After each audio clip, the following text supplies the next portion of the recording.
নবীন আদরের বোন বলছেন, দিদি দিদি, তোমাকে না রাক্ষস রাজা রাবণ বনবাস থেকে হরণ করে লঙ্কায় নিয়ে গেছিলেন।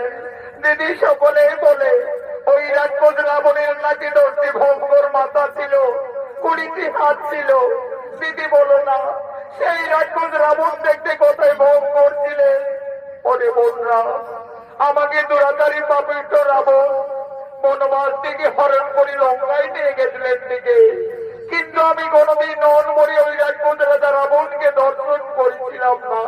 তবে আমাকে যেদিন আকাশপথে হরণ করে নিয়ে যায় লঙ্কায়, আমি সেই দিন সমুদ্রের জলে ওই ভয়ঙ্কর দানবীর রূপটি দেখেছিলাম। ওরে বন্ধুরা, সেই রাক্ষস কতই ভয়ঙ্কর, আজ আমি রাজপ্রাসাদের মধ্যে তার শরীরের অঙ্গ প্রত্যঙ্গ সমস্তই অঙ্কন করছি, তা তোমরা নন মনে দর্শন করো।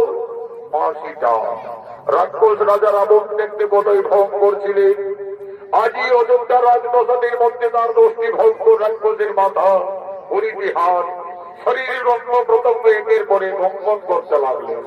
সেই সময় মা সীতা 5 মাসের গর্ভবতী ছিলেন। মা সীতার মনে নিদ্রার আকর্ষণ জেগে উঠল। সেই রাক্ষসের ছবি অঙ্কন করতে করতে মা জানকী তার উপরেই নিদ্রা যাপন করিলেন।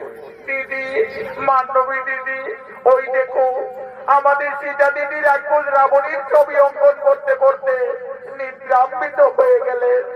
আমাদের সীতা দিদি 5 মাসের গর্ভবতী, তার বিশ্রামের খুবই প্রয়োজন। চলো দিদি, ততক্ষণে আমরা রাজপ্রাসাদের অন্তরালে যাই। চলো।